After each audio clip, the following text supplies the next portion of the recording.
naming Diyos. Maraming salamat po sa buhay at lakas na aming taglay, sa liwanag ng kaisipan at sa pagkakataong maipagpatuloy ang pag-aaral ng mga kabataan. Gabayan mo po ang bawat isa sa amin.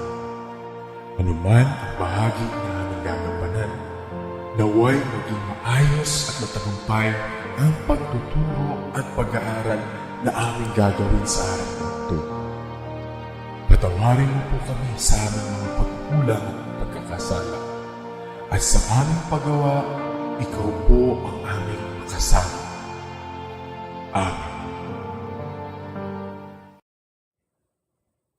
Good day, grade 11 learners, and welcome to the FB live streaming class for General Mathematics. We are now in quarter 1, lesson 6 and 7. To start today's lesson, I will be discussing exponential function. For today, it is expected that at the end of the session, you will be able to represent an exponential function, its table of values, graph, and equation.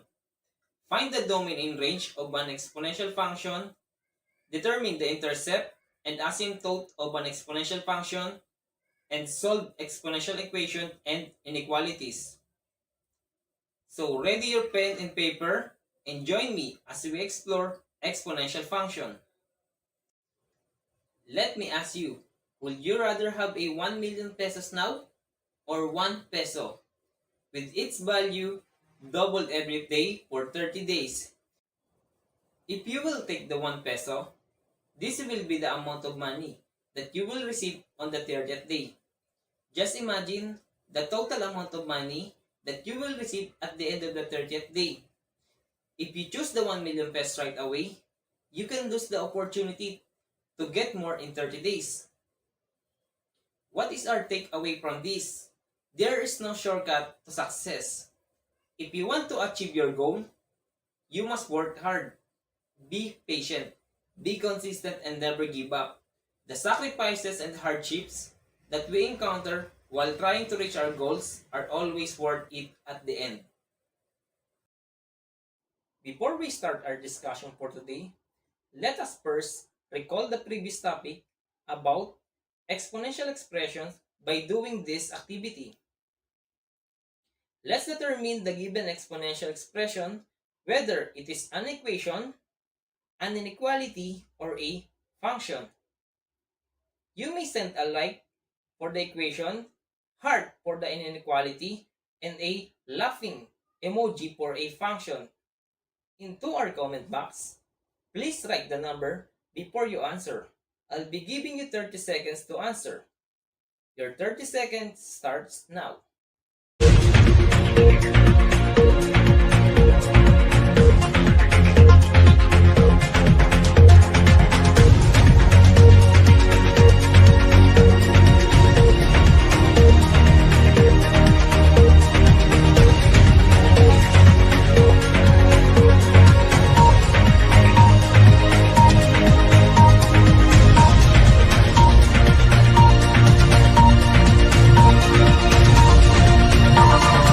Time's up. Let us now check your answer. If you answered alike in number 1, your answer is correct. That is an equation. For number 2, it is a heart because that is an inequality. Number 3 should be laughing emoji since that is a function. If you answer heart in number 4, that is correct. Number 4 is another example of inequality. Lastly, number 5 is an equation. So if you sent a like, that is correct. Were you able to get all items correctly? Then you should give yourself a round of applause. Good job, learners.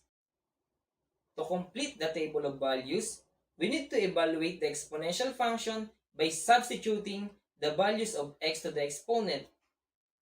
Therefore, f of negative 2 is equal to 2 raised to negative 2. Since it has negative exponent, you will get the reciprocal. It is 1 over 2 raised to 2 and that is equal to 1/4 or 0.25. For the next given, I want you to complete this table of values. I'll give you 1 minute to accomplish the task.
To complete the table of values, we need to evaluate the exponential function by substituting the values of x to the exponent.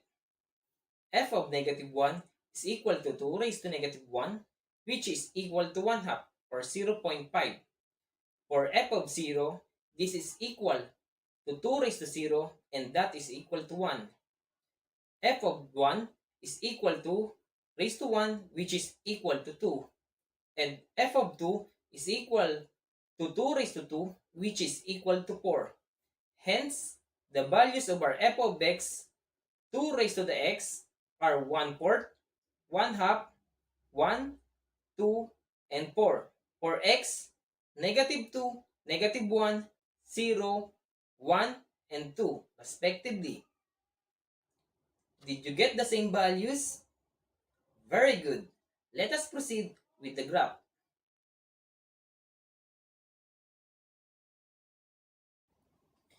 We are going to plot the points of the values of x is equal to -2, -1, 0, 1, and 2. And for f of x equals 2 raised to x, that is 1/4, 1/2, 1, 2, and 4. This is the graph of the function. F of x is equal to 2 raised to x. -2, 1/4.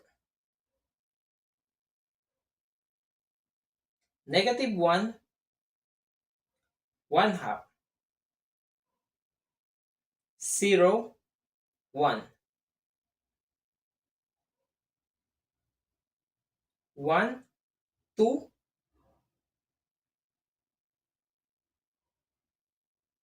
2, 4.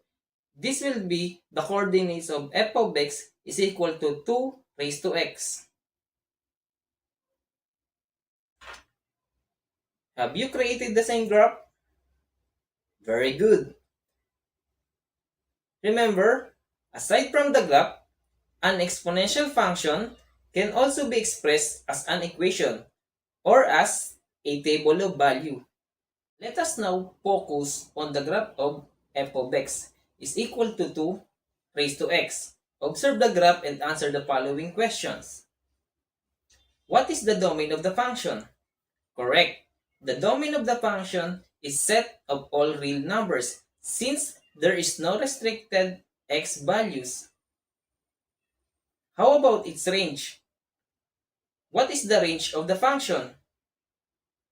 Correct. The range of the functions is the set of all positive real numbers because they are all positive real numbers in the value of y.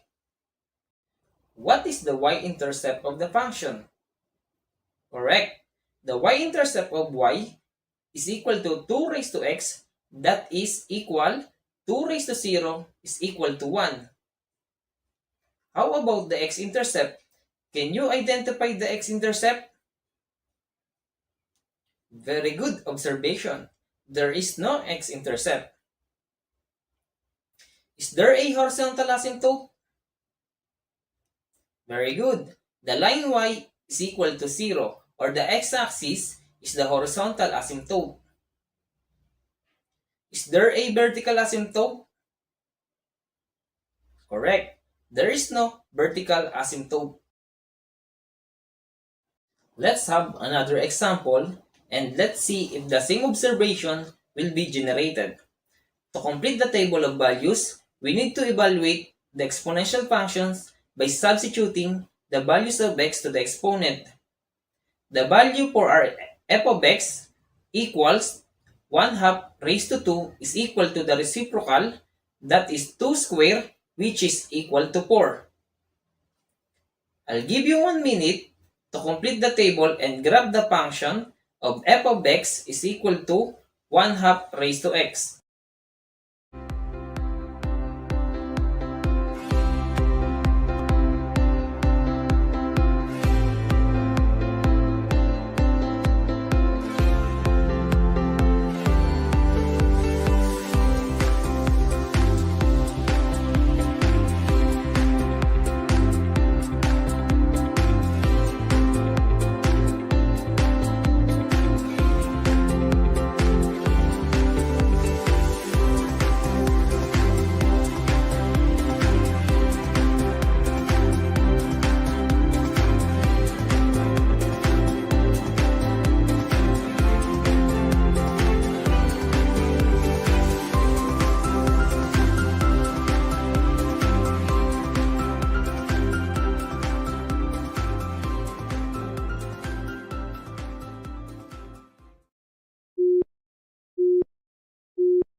The same as the previous example, we need to evaluate the function in order for us to complete the table of values. Therefore, the values for our f of x equal to 1 half raised to x are 4, 2, 1, 1 half, and 1/4. For x, negative 2, negative 1, 0, 1, and 2, respectively. Were you able to get the values correctly? Excellent! Let us now see the graph of f of x equals to 1 half raised to x.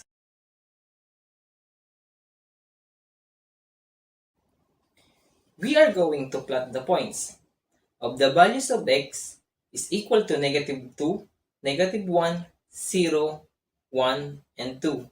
And for f of x equals to raised to x, that is 1/4, 1 half, 1, 2, and 4. This is the graph of the function. F of x is equal to 2 raised to x. Negative 2, 1/4.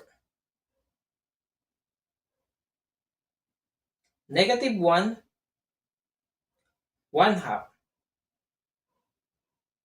0, 1. 1, 2,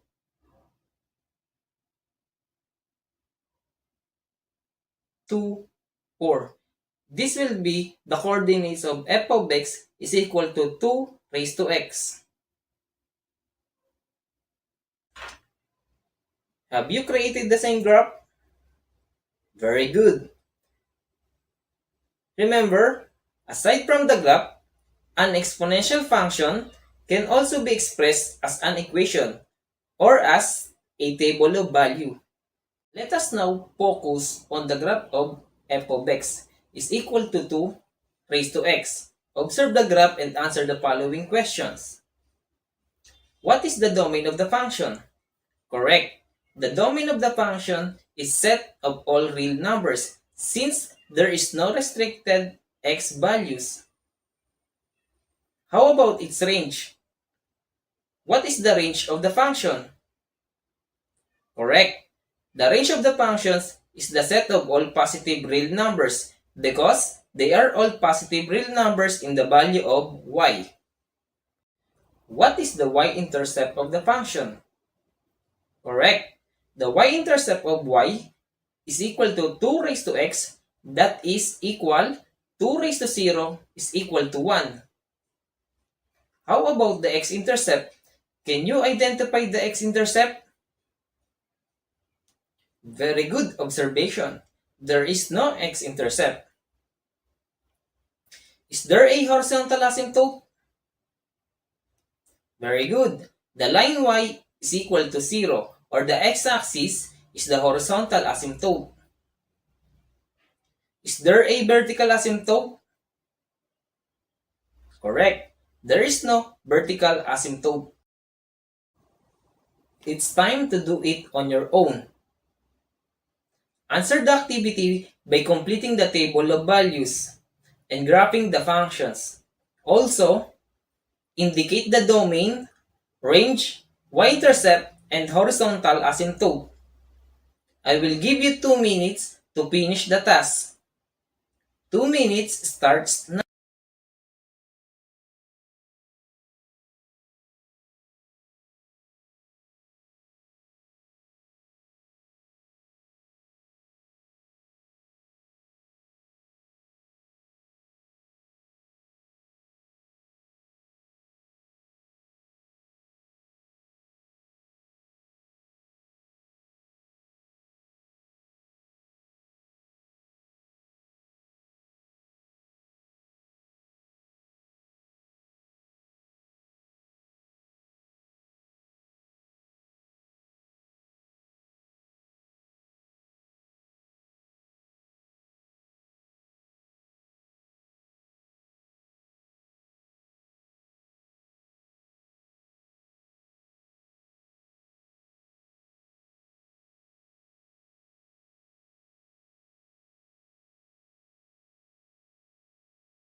To complete the table of values, we need to evaluate the exponential function by substituting the values of x to the exponent. F of negative 2 is equal to 3 raised to negative 2, which is equal to 1 over 9. F of negative 1 is equal to 3 raised to negative 1, which is equal to 1 over 3. For f of 0, this is equal to 3 raised to 0 and is equal to 1. F of 1 is equal to 3 raised to 1, which is equal to 3. And f of 2 is equal to 3 raised to 2, which is equal to 9. The values for our f of x equal to 3 raised to x are 1 over 9, 1 over 3, 1, 3, and 9. For x, negative 2, negative 1, 0, 1, and 2 respectively. We will now proceed to the next given. To complete the table of values, we need to evaluate the exponential function by substituting the values of x to the exponent. F of negative 2 is equal to 4 raised to negative 2, which is equal to 1 over 16. F of negative 1 is equal to 4 raised to negative 1, which is equal to 1 over 4. For f of 0, this is equal to 4 raised to 0 and is equal to 1. F of 1 is equal to 4 raised to 1, which is equal to 4. And f of 2 is equal to 4 raised to 2, which is equal to 16. Hence, the values for our f of x equal to 4 raised to x are 1 over 16, 1 over 4, 1, 4, 16. And for x, negative 2, negative 1, 0, 1, and 2 respectively. Did you get the same values? Very good. Let us proceed with the graph.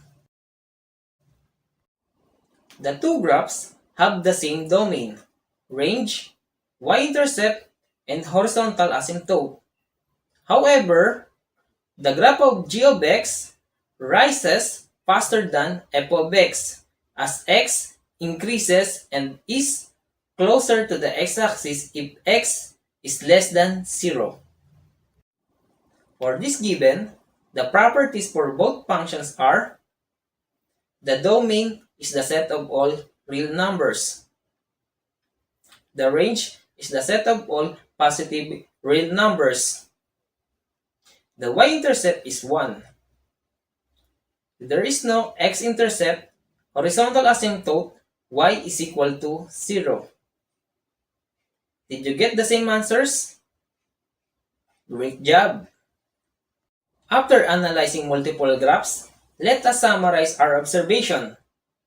Based on this, we can conclude that in an exponential function, the domain is the set of all real numbers. The range is the set of all positive real numbers. It is a one-to-one function because it satisfies the horizontal line test. The y-intercept is the point 0, 1. There is no x-intercept.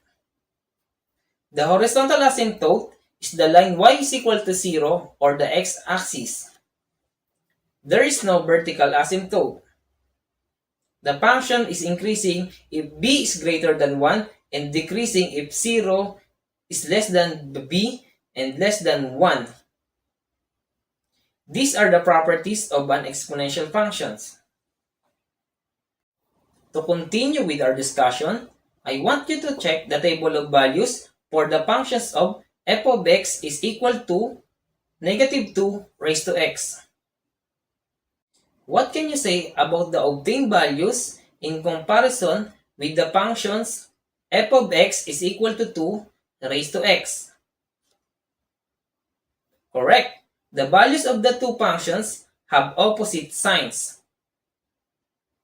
Let us draw the graphs of the two functions in a single Cartesian plane in order for us to compare their graph. This is the graph for f of x is equal to 2 raised to x. While this is the graph of f of x is equal to negative 2 raised to x.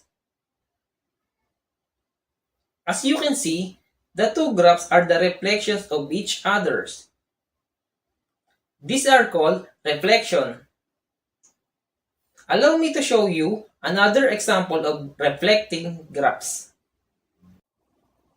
This is the graph for f of x is equal to 2 raised to x, while this is the graph of f of x is equal to 2 raised to negative x. And similar from the previous example, these two graphs are reflections of each other. By looking at these two examples of reflecting graph, we can say that the graph of y is equal to negative f of x is the reflections about the x-axis of the graph of y is equal to f of x. The graph of y is equal to f of negative x is the reflections about the y-axis of the graph of y is equal to f of x.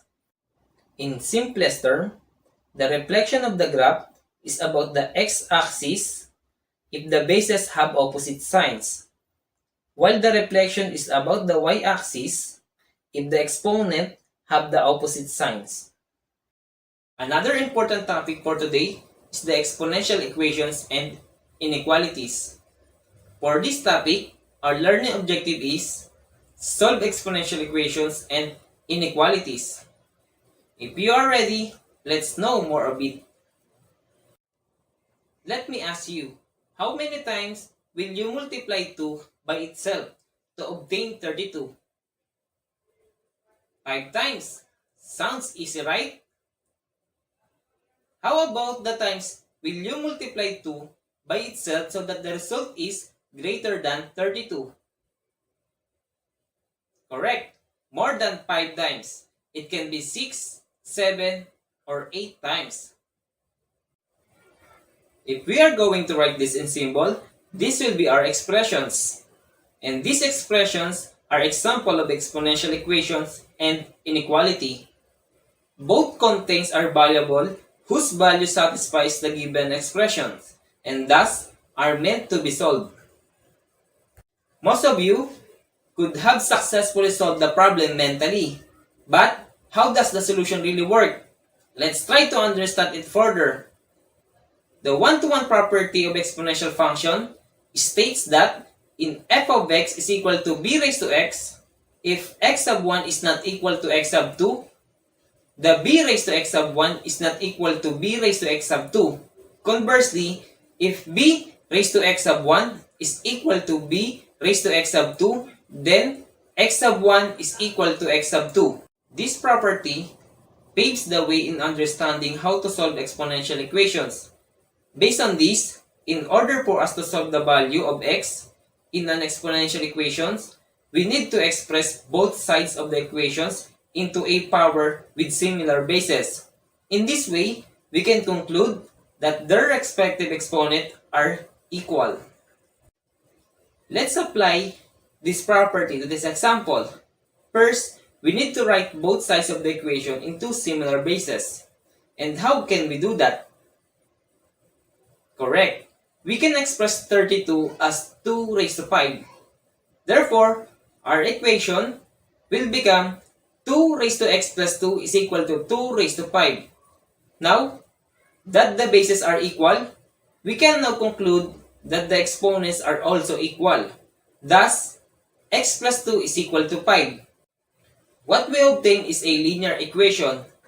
Now, all you need to do is to apply your knowledge on how to solve linear equation.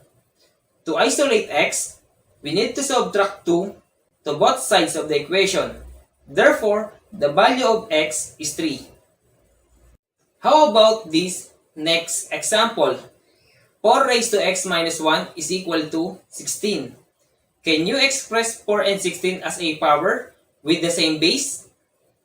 Okay, we can try power of 4 because 16 is equal to 4 raised to 2. We can also try power of 2. 2 squared is equal to 4 while 2 raised to 4 is equal to 16. Do you think we will be able to get the same value of x even if we use different powers? Let's find out. As you can see, the same value of x was obtained.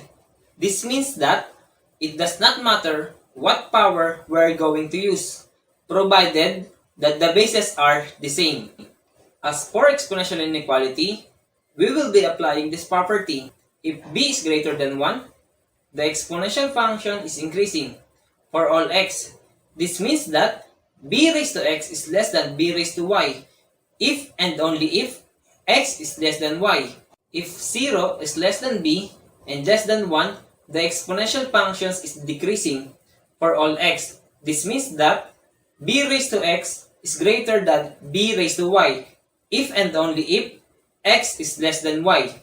This means that if the base is greater than 1, the direction of the inequality will be retained. However, if the base is greater than 0 but less than 1, the direction of the inequality will be reversed. Let's try to solve some example for us to visualize this property. Let us solve 3 raised to x is less than 9 raised to x minus 2. We must write the inequality in two similar bases. To do that, both 3 and 9 can be written using 3 as the base. We can now compare the exponent, and since the base is greater than 1, the direction of the inequality is retained. Simplifying further by applying properties of inequalities, therefore, the solution is the set of all real numbers such as x is greater than 4.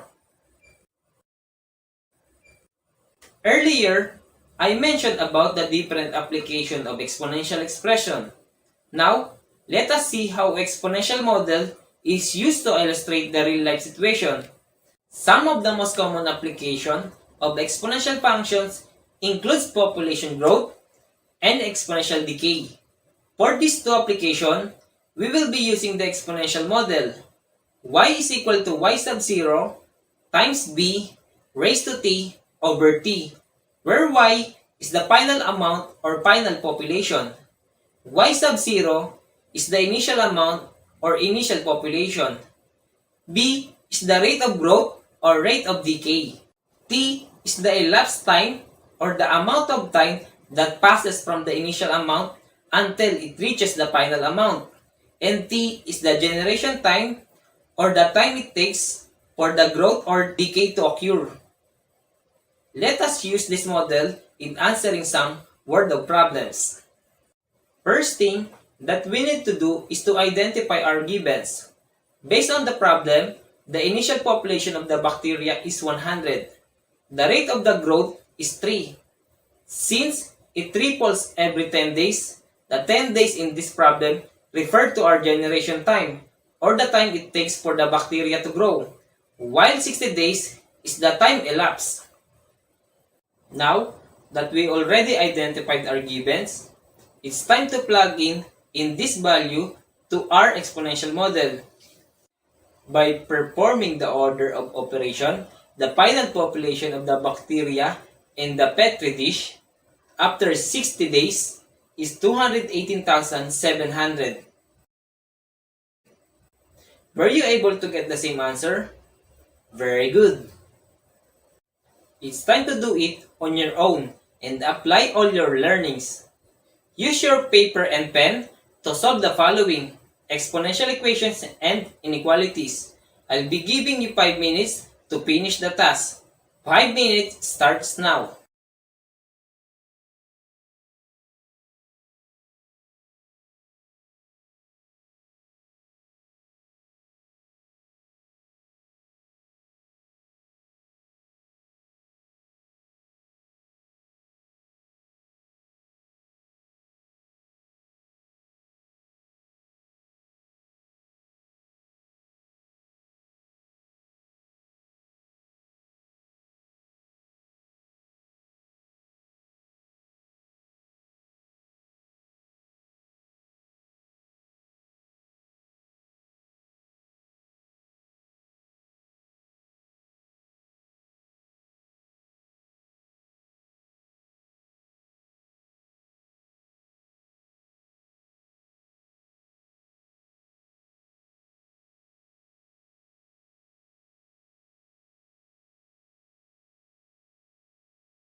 Time's up. Allow me to show you the solution for each item. For number 1, we can write the equation using as 8 as the base. Equate the exponent and simplify by applying the property of inequality. Thus, x is equal to negative 1. For number 2, 25 and 5 can be expressed using power of 5. Now that the base are equal, the exponent are also equal. Simplify the equation by subtracting x to the both sides of equation, and therefore x is equal to 2. Let's proceed with number 3. 4 and 8 can be written as 2. As the base, compare their exponent. Take note that the base is greater than 1, therefore the direction of inequality is retained. Remove the grouping symbols, simplifying further, therefore x is less than negative 1. You can also express your answer by interval notation. And for number 4, since 1 over 4 and 1 over 2 is equal to 2, the inequality can be written as 1/2 as the base. Compare the exponent and you can see the direction of inequality as reverse. Because the base is greater than 0 but less than 1. Subtract x to the both sides of inequality. Therefore, x is greater than or equal to 3. Did you get the same items correctly? Very good. Now, it's time to answer your questions.